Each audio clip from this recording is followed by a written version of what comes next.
So we are live. Live. Welcome, everybody, to this fifth episode of our Piece of the Puzzle podcast. We're very excited to have you here. Our topic today is Crisis Lines, the Middle East at a Crossroads. From the intricate web of regional and geopolitical rivalries to the deeply entrenched historical grievances, the Middle East remains a crucible of conflict, as we've really recently witnessed again. And for this particularly complex episode, we're honored to have a true expert on the region with us today, which is Dr. James Dorsey. Dr. James Dorsey is an award-winning journalist and a scholar. He's an honorary fellow at the National University of Singapore's Middle East Institute. And he's also an adjunct senior fellow at Nanyang Technological University, and the author of a column and a blog on the Middle East. So he's a true expert, and we're really honored to have you here. Thank you so much for making the time, James. It's a pleasure to be with you. Thank you for having me. Okay.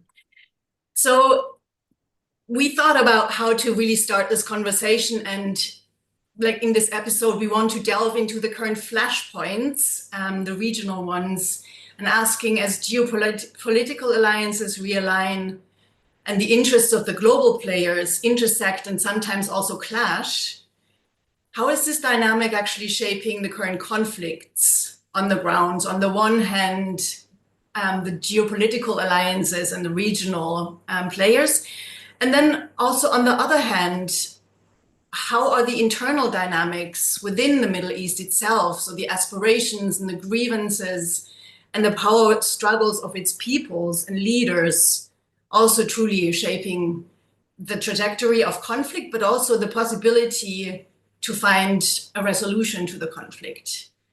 So James, with these two angles, where would you like to begin? That's a good question. Let me start off by saying alliances are changing, but they're also not changing.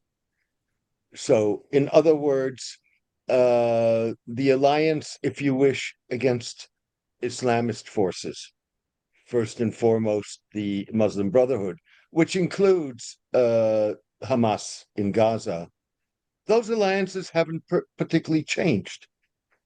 There've always been differences in the degree to which certain countries opposed groups like Hamas and the Muslim Brotherhood. With other words, at one, if you wish, extreme of the scale, you have the United Arab Emirates, and you have the United Arab Emirates. But the Saudis have been more ambiguous about that, for example. Even so, one of the issues that plays out in Gaza and what's supposed to be who's going to administer Gaza after once the guns fall silent is the issue of whether or not Islamists should be involved in it. Now, the other thing to keep in mind is that the motivations for opposing Islamist groups are very different. In other words, I think if you look at the UAE, it is deeply seated ideological and political.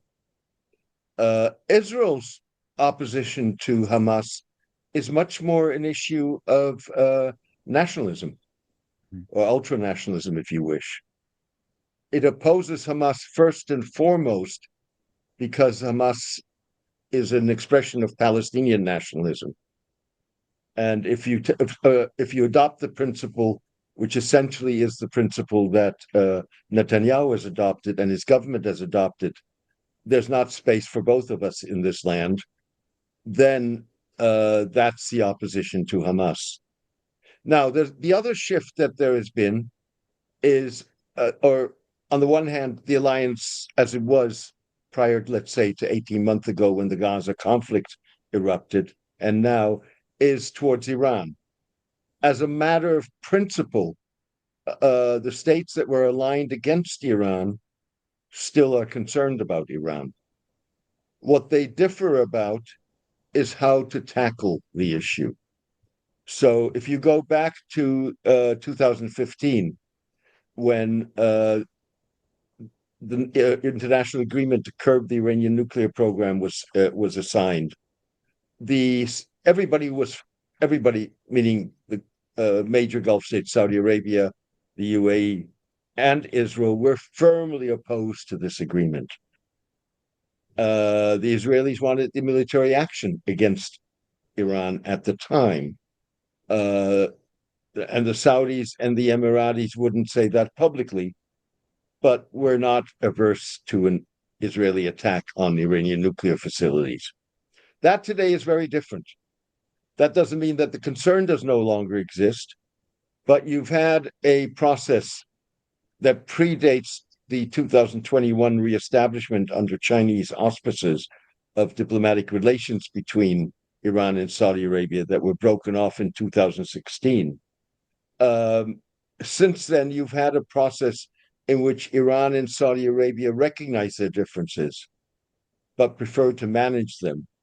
And therefore, you will not see the Saudis, or for that matter, the Emiratis, wanting to see military action against Iran. One, because they don't think it will succeed, but also because they worry that they would then be drawn into an all-out war in the region, something they certainly do not want. Mhm.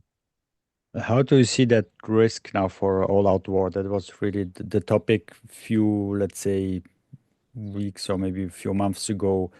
That was a big risk when it started also between Israel and Lebanon or Hezbollah and so on. At that moment, like there was the buzzword like every day on the news, all-out war. This has a bit less now, I have the impression. How do you see that? Is that risk still the same or has it decreased?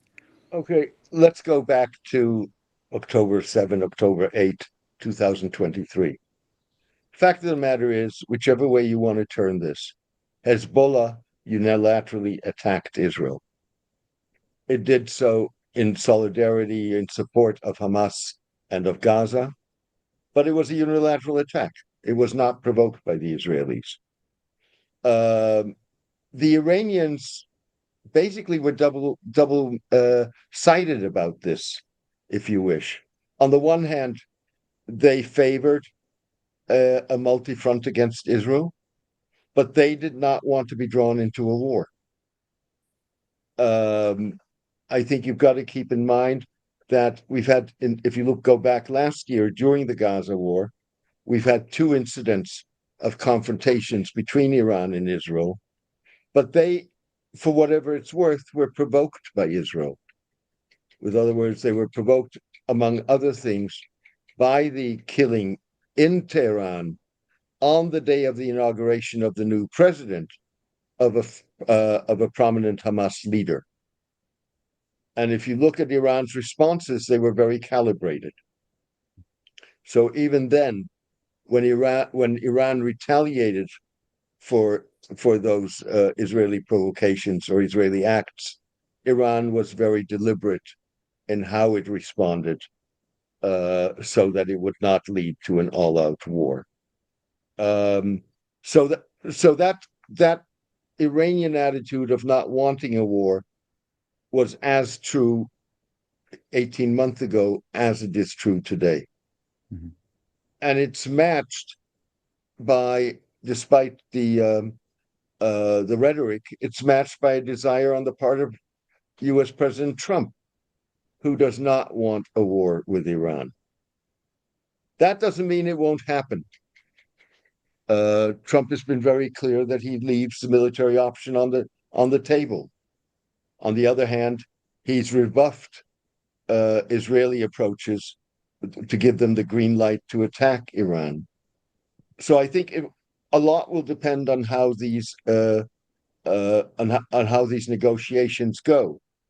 We're very much at the beginning of those negotiations. Trump, in typical fashion, has come out with a maximalist approach. Basically an approach that would not give Iran a nuclear program, would deprive it of the right of a nuclear program.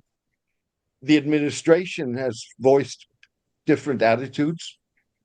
You've had Mike Waltz taking the national security advisor taking a hard line. You've had Stephen Witkoff, the negotiator in this case, or the negotiator for everything, as many call him, basically saying yes, Iran can keep a peaceful nuclear program and can have enrichment up to whatever it is, 3.67%. That's something that the Iranians and the Americans could very well agree on, given supervisory mechanisms, monitoring mechanisms, verification, all of that. I think the issue gets tougher when it comes to the issue of ballistic missiles and of support for non-state actors in the Middle East. Now, the Biden administration, one reason why we didn't get a return to the 2015 international agreement was that the Biden administration wanted to broaden the agreement and to put ballistic missiles on the table and to put the support for the axis of resistance, if you wish. The issue of ballistic missiles is a problematic issue for Iran. Let's keep in mind that Iran does not have an air force. It does not have a navy that's worth mentioning, little small boats. Its defense really is based on ballistic missiles. Its defense strategy in defense of, or in the sense of a forward defense line, which would be its non-state allies, has basically been, for all practical matters, destroyed, primarily by the Israelis with the decimation of Hezbollah and the situation that Hamas is in Gaza, and of course the fall of Bashar al-Assad, the former president of Syria. So for Iran, essentially, what's left of the axis of resistance, as it was called, are Iranian-backed Iraqi Shiite groups who are discussing disarmament, and the Houthis. So for all practical matters, this is for Iran a face-saving issue. James, you mentioned briefly Syria, and I think maybe so having talked about Iran and the possibility now really to continue the negotiations with an openness to some extent by President Trump as well, to look into it again and actually continue the negotiations. What's the effect on Syria in your opinion? So Assad's regime fell quite swiftly and for many people unexpectedly. And since then, there have been, there's no formal negotiations going on, but it's a country coming out of civil war, and there is the Syrian National Dialogue Conference has been launched by the current regime. So what's your opinion on the possibility to resolve some of the grievances that have happened and that need to be addressed in the country to move forward? I think what we're seeing in Syria is a mixed bag. That is to say, there's little doubt in my mind that Hayat Tahrir Sham, the major rebel group that toppled Bashar al-Assad, and Ahmed al-Shara, its leader, who's now the president of Syria, over a decade have significantly altered their jihadist antecedents. And I think it's worth giving them the benefit of the doubt. Now, having said that, Syria is fragile. You have the issue of the Kurds in the north. You have the issue of the Israelis backing the Druze in the south. And you have the issue of the Alawites in the coastal region. And those are issues that are going to be very difficult to resolve. In the north, it's a Kurdish issue, whereby the Kurds want some degree of autonomy. They're willing to integrate, as have other armed groups, into a Syrian national army, but not by dissolving the Syrian Democratic Forces, their military wing, but by integrating that military wing as a bloc into the Syrian military, something that al-Shara, backed by Turkey, does not want to see. I mean, what the Turks play a major role here, given that, first of all, they border on Kurdish regions in Syria, and they do not want to see the embryo of a Kurdish entity on the Syrian side of the border, even though they already have a similar situation, if you wish, in northern Iraq. The issue of the Alawites is the Alawites are a religious minority, Muslim religious minority in Syria, but they dominated the regime because the Assad family, Bashar al-Assad and his father, Hafiz al-Assad, hailed from that group. And we saw a couple of months ago the violence that erupted. Now, one of the encouraging signs is that despite reports that the Iranians have been reaching out to the Alawites, there was no evidence of direct Iranian support for the violence that occurred in the last few months. Iran presumably will want to rebuild some sort of a relationship with Syria, in much the same way that Russia is trying to do so. Keep in mind that Russia still has military bases in Syria and actually would like to retain them. And that's not off the table. That's something that's up for negotiation. And then you have the Israeli factor, which may be as complex as the Kurdish factor, in the sense that what we've seen emerge over the last 18 months is, for all practical matters, a new Israeli security doctrine, which really means demilitarization of the other side of its borders. So in Lebanon, that means Hezbollah withdrawing about 30 kilometers north of the border with Israel, north of the Litani River, ultimately being disarmed, and a weak Lebanese army moving into that area. In Gaza, we've seen what that means. In Syria, the Israelis, the first thing they did after the fall of Bashar al-Assad was destroy the Syrian military arsenal, destroy its infrastructure. They did not. Now, that was partly motivated by their perception of the new government in Syria as a jihadist government, which is a questionable assertion, but nonetheless, that is their assertion. And they have since basically said to the government in Damascus, you cannot move your forces south of Damascus, south of the capital. We will step in if you do. In other words, trying to demilitarize southern Syria. And that's obviously going to be a very, very problematic issue for the Shara government.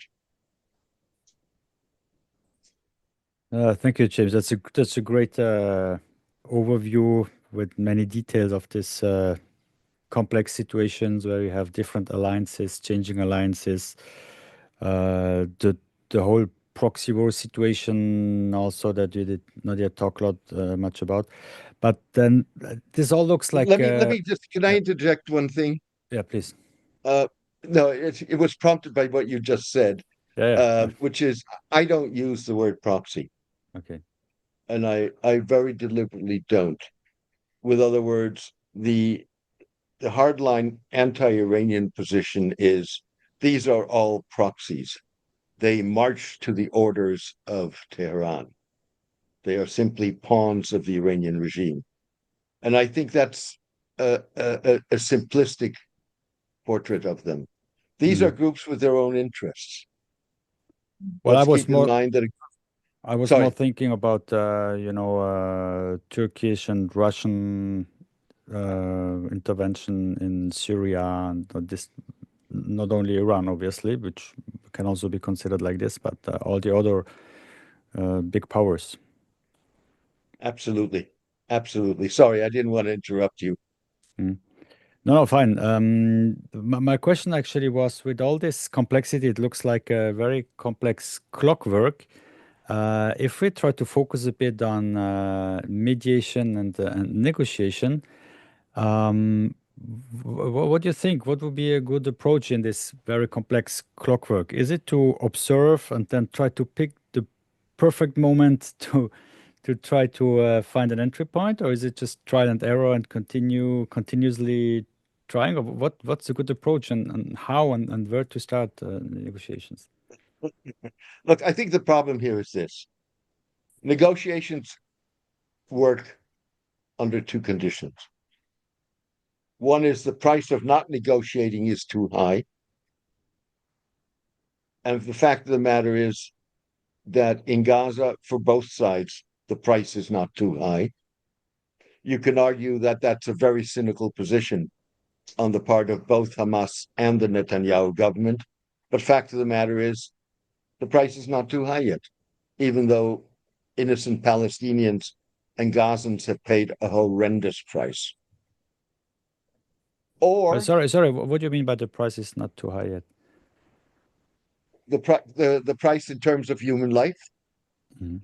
in terms of human suffering, in terms of total destruction that we've seen in Gaza.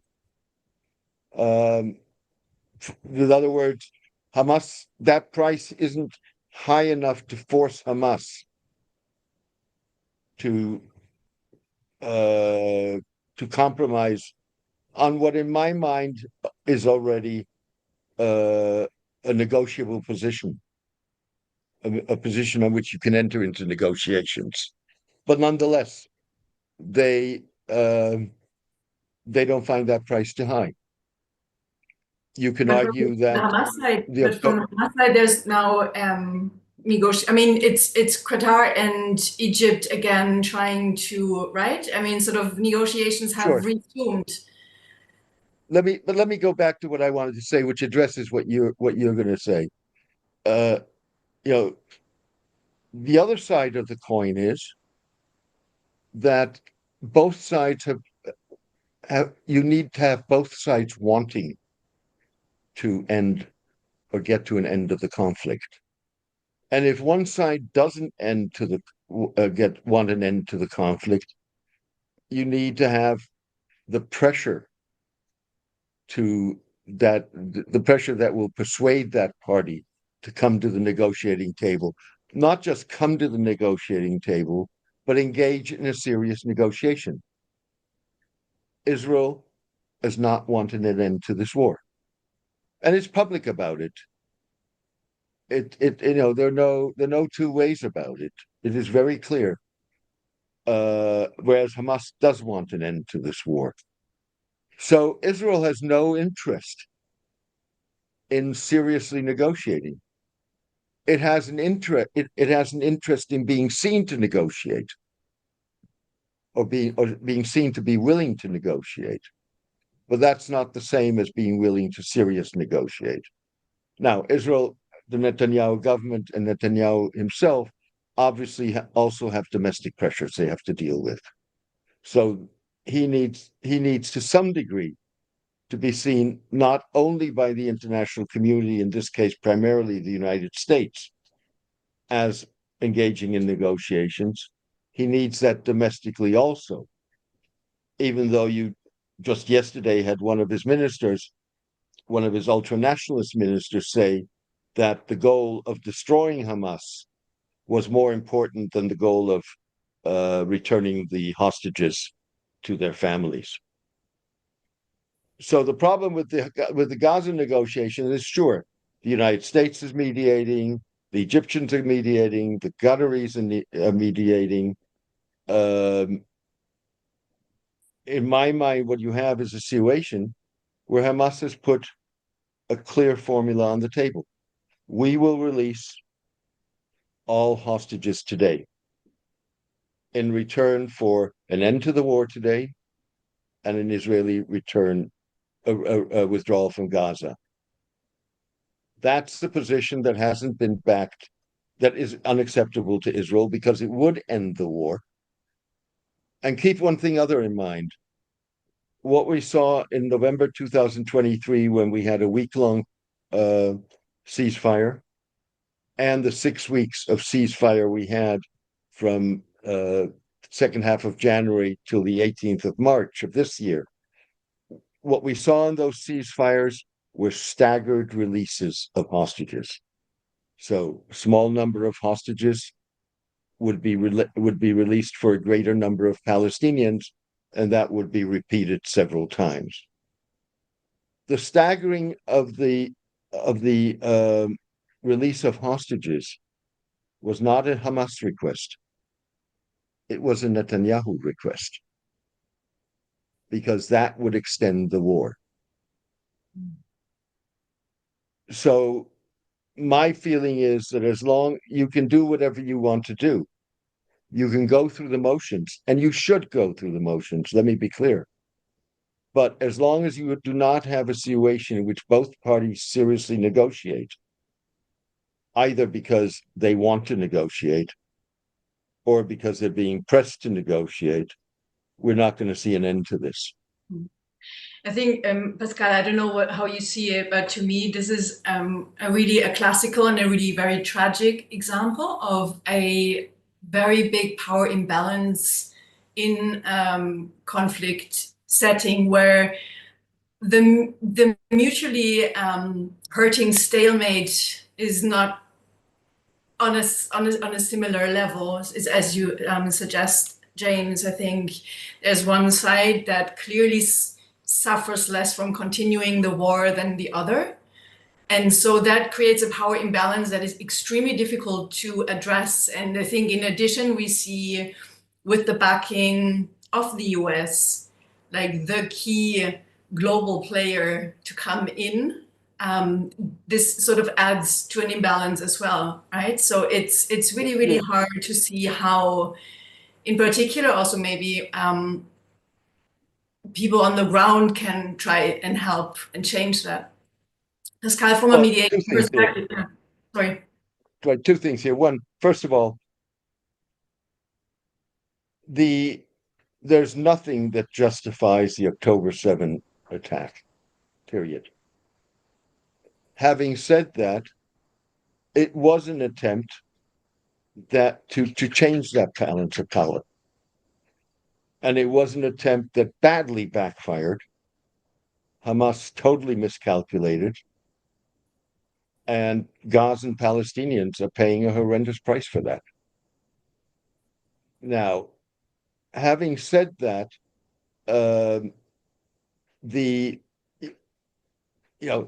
yes, it is an issue of, and it always has been an issue of an imbalance in power. Israel always has been the major power. And the issue here is that it was, sure, we can go into negotiation strategies, Oslo, the PLO recognizing Israel, denouncing violence, the Oslo Accords, and so on and so forth. But Israel was always the major player in here, the more powerful player. And except for there were instances where Israel was willing to seriously concede, and the Palestinians didn't pick up on that. But over the larger line, it was for Israel to create those openings, and it didn't. Yeah. So I think, of course, you should always keep some communication channels open, but then for a like more general negotiation, as there were some channels open for that with we mentioned with Qatar and Egypt and others involved. Does this make sense at this moment, with given this power imbalance, the lack of real will to go ahead and to solve the issue? Is, I mean, in terms of if you were a chief negotiator. Would you recommend to enter a negotiation now? Well, let me put it this way. I think you should keep talking without question. But I also think that you need to manage your own expectations of that conversation is going to produce. But I think closing off channels is probably only going to lead to an aggravation of the situation. I think that the challenge here is also that there's different steps in a negotiation, and the immediate is really to have a ceasefire and have humanitarian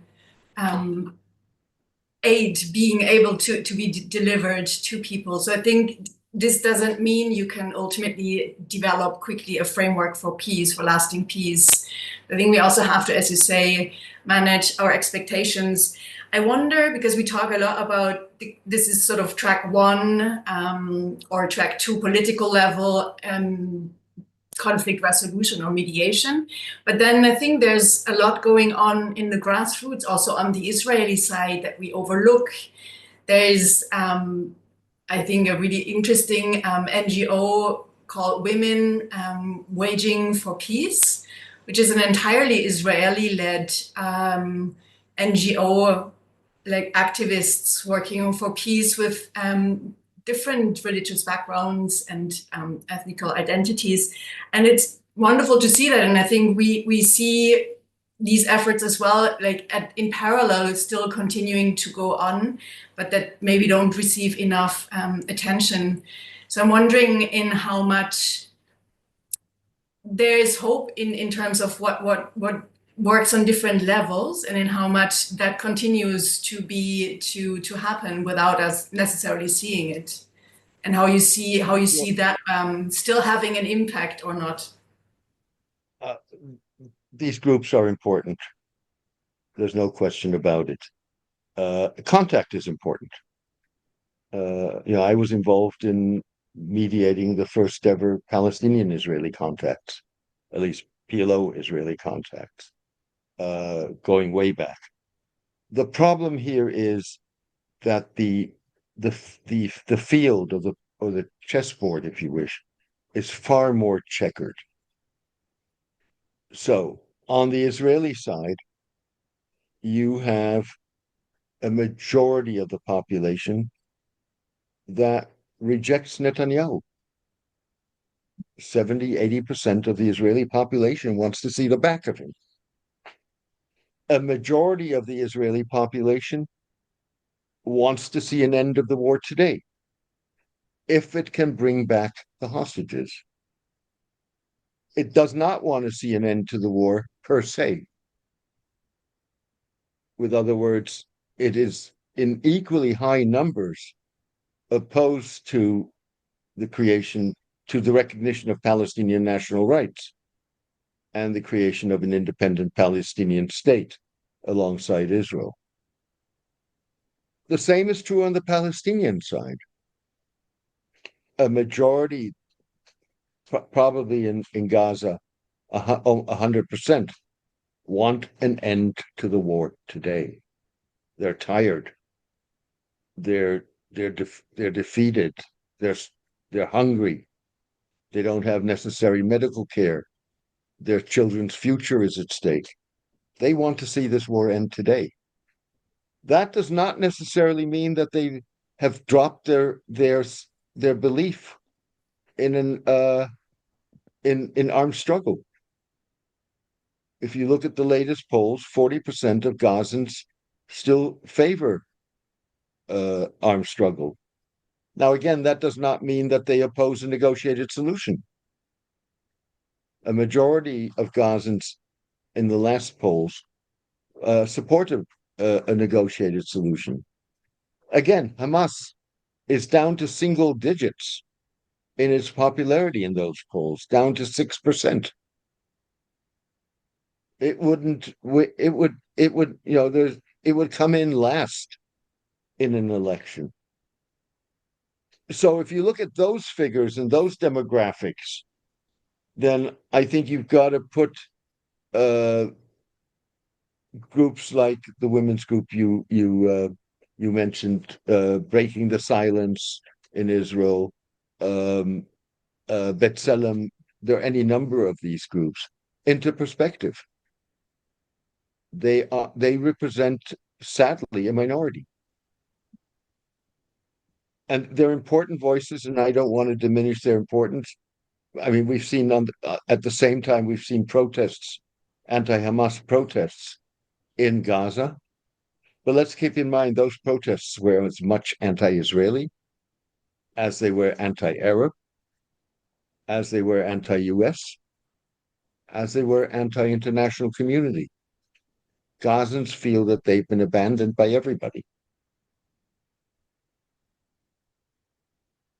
Mm. Yeah, that situation remains extremely complex, and it's difficult to find entry points to at least some, what could be some kind of positive talks, and then even much more for something like a lasting peace. Somehow I have the impression, and some theories say that you need the same duration as you had the war or the conflict you need for getting towards peace. So that would be a really extremely long time. What is it? 70 years, 80 years. I don't hope this is the case, but I think I have the impression it needs, I don't know how, I have absolutely no idea, but I think we should maybe think out of the box of even, I don't know, negotiation. I don't know, something other needs to happen, and I don't know what, but that's a bit my impression. Maybe it's also a little bit a sign of losing hope on that everything that has been tried did not really work for so many decades now. So give me some hope, James. What could you think about anything else then? Okay, What? let me give you, well, James, not totally negative. if I could just add one thing because it ties into it. As we talk about sort of the notion of time, and if we look ahead into the future of the next couple of months, can you also, in addition to what Pascal suggested, are there any things that will be happening that you foresee happening or that are planned that are happening that could potentially play into resolving any of the conflicts going on in either of the countries that we mentioned? Okay, before I come to that, uh, I mean, there are also factors that could seriously aggravate the situation. Let's be clear about that. But let me mention two things. One is let's be very clear. Or let me mention three things. First of all, let's be very clear what peace means. I would not expect an independent Palestinian state alongside Israel to have substantially better relations than India and Pakistan do. And India and Pakistan are now also 80 years further. So I think we've got to manage our expectations. Uh, Let me come back to, because this ties into it, to negotiating strategy and what Israel's negotiating strategy throughout the conflict has been. And I mean the conflict since 48, not since October 7. Israel's strategy has been, you have to recognize us. In fact, you have to recognize our existence, our right to exist. And you have to abandon the armed struggle. The problem with that demand is twofold. One is for the Palestinians to recognize Israel's right to exist is to say, we accept your national narrative in terms of Jewish rights, as opposed to our national narrative. The concept of the right to exist doesn't exist in international law, nor does it exist in diplomatic practice or protocol. With other words, states recognize each other. That does not mean that they endorse the other state's national narrative, nor does it mean that uh, uh, that they recognize um, the policies or endorse the policies of the state that they are recognizing. The second problem with all of this is what Israel is essentially saying, and the PLO did, let's be clear about that in 1988, is play your trump cards or leave your trump cards at the door to the room where we're going to negotiate. You've played them. Because the Palestinians' trump cards are recognition of the state of Israel and abandoning the armed struggle. That's what made the Oslo peace process possible. We're now, 32 years later, and we've seen what's happened with that peace process. So that's one issue. Now, having said that, the reason I'm saying this is Hamas's long-term negotiating position essentially is, and its negotiating position has involved, is we're willing to have a Palestinian state alongside the state of Israel. However, there will be a long-term ceasefire between us. There won't be recognition of the state. And what future generations do is their business. In some ways, if you wish, the latest ceasefire proposal that was put on the table this week by the negotiators to some degree reflects that attitude, because it calls for a ceasefire for 5 to 7 years. In essence, what both of those proposals include, or at the core of both of those proposals, is a cooling off period, a period in which you may come to a situation in which you can negotiate a permanent resolution. Now, the third thing I want to say on this is one possible breaking point in all of this is the trip to the Gulf, primarily to Saudi Arabia, by US President Trump in mid-May. Trump still wants a three-way deal. With other words, he wants a deal in which there is a defense arrangement between Saudi Arabia and the United States. Saudi Arabia will obviously be increasing its defense acquisitions from the United States. There'll be a nuclear agreement on support for a peaceful nuclear agreement, and Saudi Arabia would recognize Israel. And Saudi recognition of Israel is the crown jewel in all of this. Add to that, and keep in mind that Trump is transactional. He's a businessman. In many ways, he approaches foreign policy as a business. The Saudis and the Emiratis have put between $2 and $2.4 trillion on the table for potential investments in the United States over the next years. That's an enormous sum of money. Trump doesn't want to walk away from that. The Saudis have not publicly linked ending the Gaza war to investment in the US. But my guess is that Gaza is going to be a major discussion point when he goes to. And that may be the point at which you will see pressure on Israel. Time will tell. So that means the money could solve the issue. Money talks. Money talks. Well, yeah, please. It highlights the complexity of it all, I think, and how economic power plays in as well. Right? Absolutely. Maybe let's spend just a few minutes before we come to an end of this podcast about Iran. There have also been new talks now, a couple of rounds. What's your point of view about that? Is it going a good way? Has it started off positively, or what do you think about this? I don't think there's any doubt that it started off positively. Both parties have been very positive in terms of their remarks and descriptions of those meetings. You had an informal face-to-face encounter, which, if these talks had not gone well initially, would not have occurred. But we're still very much at the beginning of this.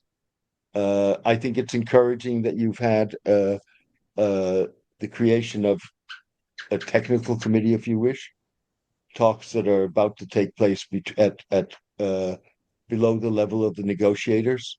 Stephen Witkoff, the Trump's presidential envoy, and the Iranian Foreign Minister Abbas Araghchi. But the next round of talks on Saturday in Oman, presumably, are going to be about the framework of what an agreement would look like.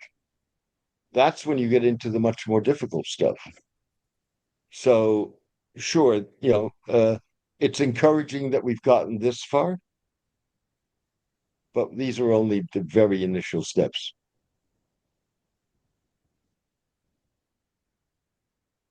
Thank you for this insight.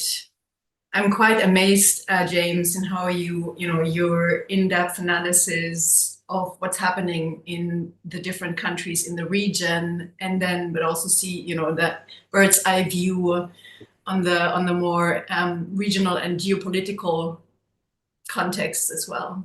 Thank you so much. Yeah, as Socrates said, the more you know, the less you know. That's particularly true in the Middle East.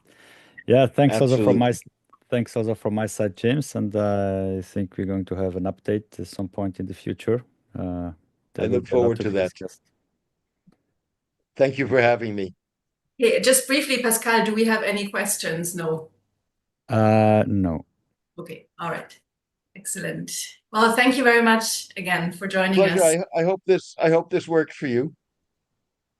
Yes. Very well. Thank you. Interesting. Thank you. Take good care.